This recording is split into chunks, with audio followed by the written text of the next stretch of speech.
I'm Billy Nauman, a reporter with the Financial Times and producer of the Moral Money newsletter, which covers all things environmental, social, and governance. I'm here today speaking with Dr. Werner Hoyer, the president of the European Investment Bank. Dr. Hoyer, thank you very much for taking some time to do this interview.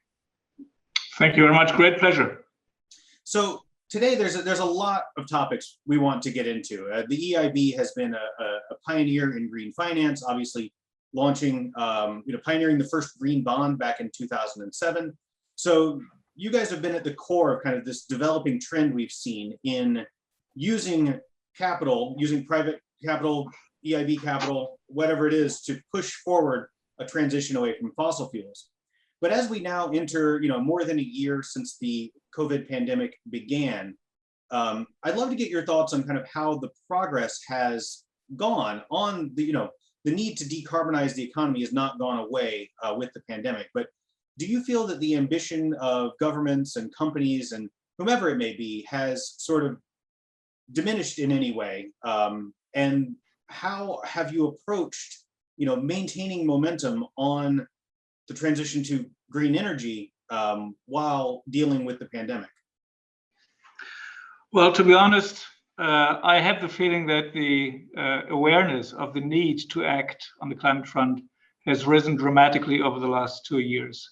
I still remember when I had the opportunity to speak at the summit at the General Assembly of the United Nations in 2019, and I announced that we would intend to move out of unabated fossil fuels completely. There was a huge astonishment and reluctance to follow. And then, to my big surprise, we got it through our political bodies. We are owned by the 27 member states of the European Union, so I need the support of the 27 EU member states, and we got it. And then 1 year later, we came with the Climate Bank roadmap that worked as well, because the politicians everywhere are under pressure to act on climate, because everybody is realizing now we have 10 years maximum left in order to avoid a catastrophic situation. And therefore, I think we find more and more open doors, although you have to reassure those most concerned that we are aware of their problems with the departure from the unabated fossil fuels, because some countries and some regions are absolutely dependent upon this, so they need transition help. So it's a pretty broad package that needs to be wrapped. And as part of the European Union setup, as an integral part of the European Union since the Union was founded with the Treaties of Rome, we are part of that exercise, and I think we are the avant-garde. And the good thing is, among the multilateral development banks, we are certainly the one with the most ambitious strategies on climate action. You mentioned a couple things I want to come back to there. So some of the politics around your decision to stop funding all fossil fuels, including gas, I think is a really important topic that I'd like to come back to. The issue of the just transition, as it's known in climate circles and in the jargon that we all use, is really important though. And I'd like to talk about that first. You mentioned countries that are reliant on fossil fuels for their economic well-being. We saw at the G7 over the weekend, some comments about a Green Belt and Road initiative. I'd like to get your thoughts on that as a project. What do you see the G7 doing in this regard? And how does something like that need to be structured in order to make sure that it is, a just transition, that the people that are threatened to be left behind in the transition to green energy are not left behind?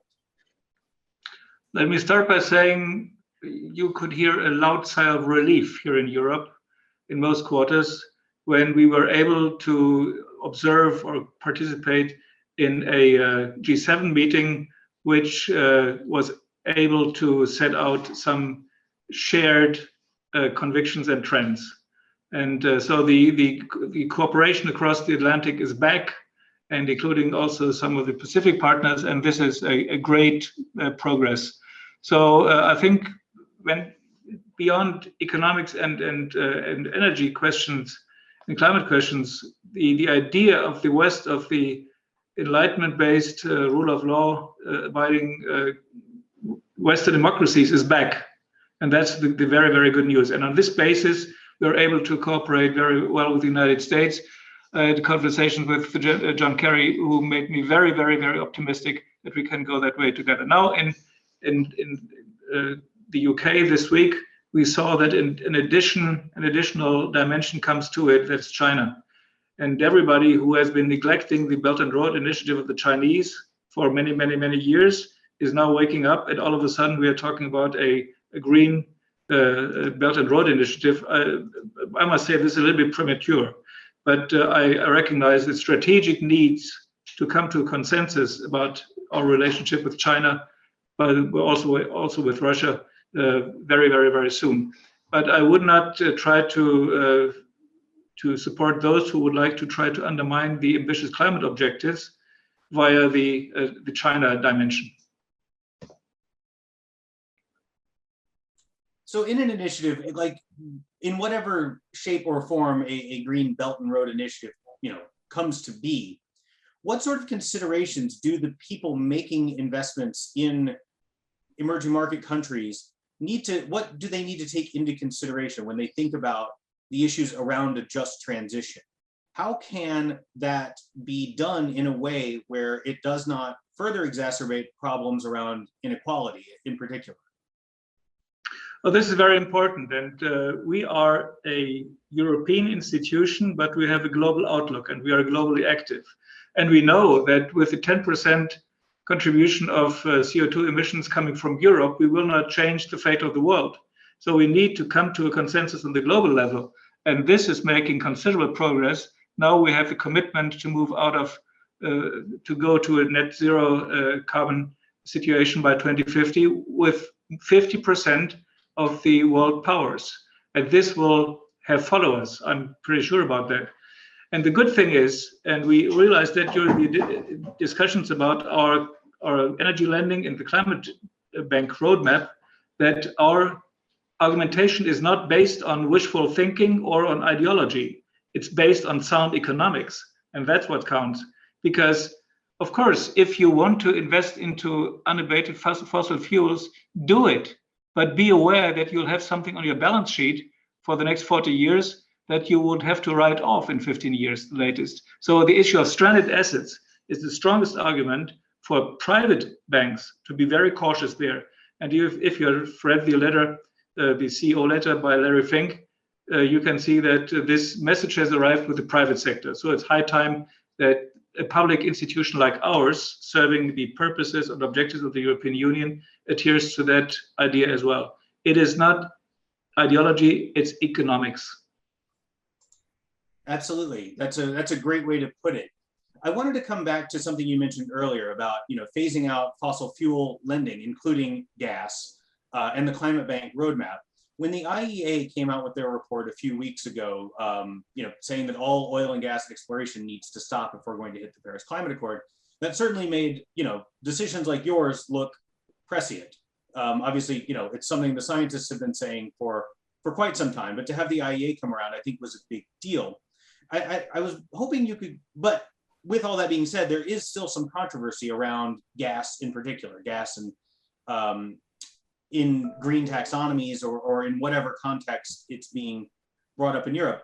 I was wondering if you could talk me through a little bit about the development of the climate bank roadmap, the decision to phase out gas lending, and kind of how is that setting the stage for broader climate action across Europe, whether it's through the green taxonomy or SFDR or any of these green sort of regulations that are coming in trying to push finance away from fossil fuels and into clean energy.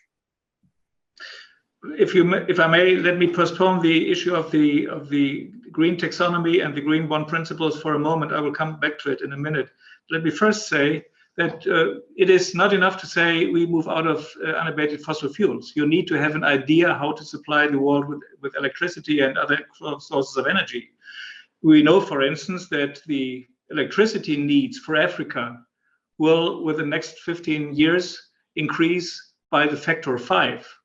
So you can easily put a couple of nice coal power plants from China into East Africa, or shale gas projects from the US in Western Africa, and the SDGs of the United Nations will go up in fume or in flames. So that is not the idea. We have to always see climate action, innovation, and development in one context.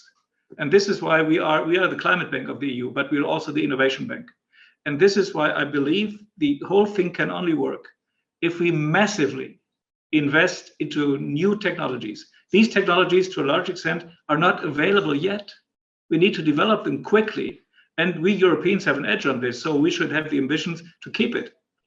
And take a couple of examples which are really stunning the world population or the observers, like offshore wind farms. This has been a big deal in Europe for a very long time, but around many parts of the European Union and many parts around other parts of the world, you don't have the possibility to drill holes into the ground in order to install your wind parks there. So the idea of floating wind farms has come up with an enormous success and a huge electricity production potential. So these are developments that we must support strongly. And from the energy supply perspective of the world, this is going to be a game changer. And I'm not talking about hydrogen. What about nuclear? I know that that's been controversial in a lot of the discussions around green energy, but what about nuclear? That's the most controversial thing, of course, and I have a personal opinion, but that doesn't count. I must say that my institution does not have an opinion, but simply a situation where the opinion of my shareholders are totally different, and they are not able to come to any conclusions. This is the reason why for many years, EIB has never been involved in nuclear projects, with the exception of dismantling nuclear power plants. And the opposite is asked by many people nowadays. So I think on this thing, we are simply out of business. I personally, and I say, I know that doesn't count what I think personally, but I don't believe in that future. But it is an issue that keeps us busy between the member states of the European Union all the time. Understood.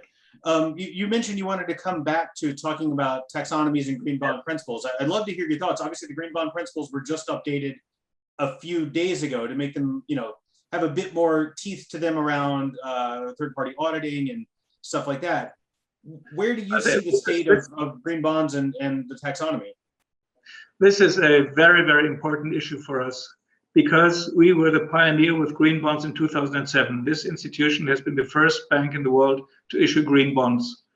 The reason at that time was that EIB is totally dependent upon the capital markets. We finance everything we do via the capital markets. So we need to sell people bonds. And if we can get an additional argument for the investors to buy our bonds by saying, you can be sure that these revenues will be used exclusively for climate or environmental purposes, then this is a good opportunity to fund.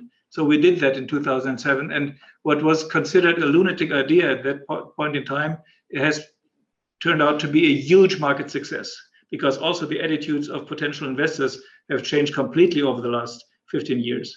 So when we were the first ones, and then we found out that immediately others would follow.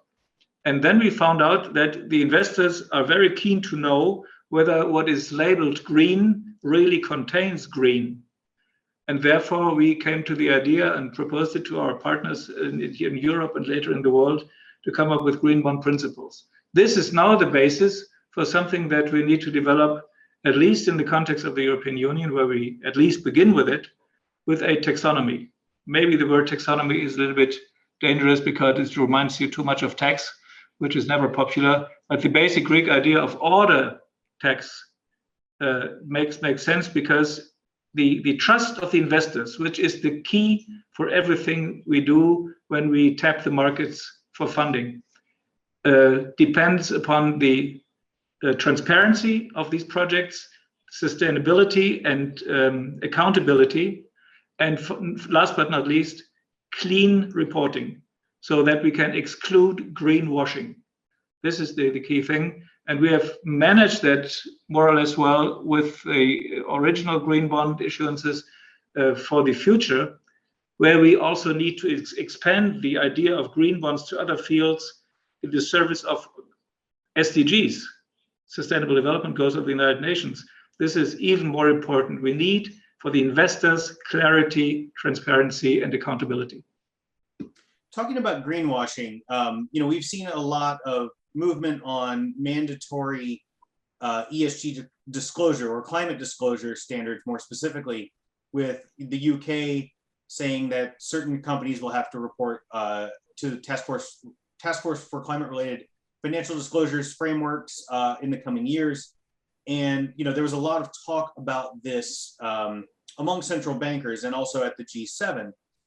Even in the US, they're talking about mandatory climate disclosures. All of that goes for companies in the public markets. I'd like to get your thoughts, though, on how you can fight greenwashing with in private companies. If you're making investments outside, in private companies which are growing in size and number by the day, is there still a problem there? Thinking about the work that the EIB does, I would imagine that this has come up. How are you able to get the information you need, whether it's on a green bond or investing in a company directly, to make sure that they are not greenwashing or that they are living up to the standards that you would like to see them live up to on climate or social metrics?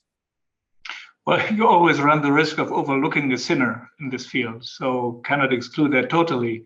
But I must say the eligibility criteria for all lending are crystal clear. And this is one of the key dimensions of the selection of projects and the shaping of projects, because at EIB, we always do the combination of lending, which is normal for a bank, and blending, that is use of EU resources, and advising. So advisory capacity in the development of projects is key. And there, I think we can bring in our knowledge, our expertise, and also our, let's say, pressure power to make sure that nobody should expect us to sign a deal if we have to expect cheating. We talked about the just transition in the context of emerging markets through the potential for a green belt and road, but that's obviously a problem in Europe as well. It's a problem in the US. It's a problem everywhere. I'd like to hear a little bit more about how you take that into consideration when you are lending, when you are making decisions about how to allocate your capital in Europe in particular. I must say the social dimension is getting more and more traction. I was participant of the EU summit on social affairs in Portugal, a couple of weeks ago, and I was impressed how strongly the political leaders pointed at this social dimension. In the context of energy policies, this is quite evident when you think of those regions in Europe, be it in northern Greece or in Poland or in Slovakia, where people are still depending on coal in particular, less gas, but coal. And there you can simply say, well, this last coal miner who will jump out of a pit in southern Silesia, he will not be the head of a digital startup in two weeks. So there is need to reskill, to offer support and all these things that we are doing at a great scale. And I must say we have also experience in this since 20 years. I remember that the wonderful city of Katowice, which however was pretty burdened by coal production and coal use, they went out of that sphere and made a total rehabilitation process with a huge loan we gave them at that time when Poland entered the European Union. And this is now a vibrant urban city. And there are other cases like this. So we have experience in that help, and we would never have received the support from the Polish Prime Minister when we talked about our climate lending or energy lending without committing to support for this transition process. Now, talking about other parts of the world, Africa, for instance, there we need to be a little bit more creative. I mean, instead of planting huge power lines across Africa at each and every corner of the desert, we now need to go much more for local solutions. And we have been very active in these projects as well. And then you come at things which have a clear link between energy supply and the social dimension. For instance, we have an agreement with the United Nations on the use of solar panels for school buildings and these things. So off-grid solutions, sometimes far beyond simple solar panels, are the name of the game. I think we have the technologies nowadays to do things which are unthinkable 30 years ago. And then one final question. I'd like to hear more about the types of financing mechanisms the EIB is using to support these alternative energy sources. We talked about green bonds a little bit, but can you tell me a little bit more about the specific financing mechanisms that are available? Well, EIB is a crowding in institution. That means, number one, it's not our job to crowd out the private sector when something can be financed by commercial banks, for instance. So we must go in if some initiative like an innovation project needs a kickoff with the support or a risk-sharing support of the public sector, then we are in. The interesting thing is, once we get in and people see, okay, this is the bank that has a unique technical and scientific expertise. If they go in there, it could be a good project. And then after 1 or 2 years, you find out this project is really going to fly, then you can almost leave it to the private sector. So this is really key for me. All these huge ambitions that we have must be market-based and with the full support of the private sector. And when I talk to private investors, for instance, at the World Economic Forum or so, I'm impressed how advanced some of these, or most of these people are in their thinking when it comes to the needs to meet the SDGs, not just the climate objectives. It's really impressive. And for us, the cooperation with the private sector, not only the private sector banks, but also the private sector technology leaders, is daily business and, in my view, the key to the solution of our climate problem. Great. Well, with that, I believe we are out of time. So, Dr. Hoyer, thank you very much for the conversation. Thank you so much. It was a great pleasure.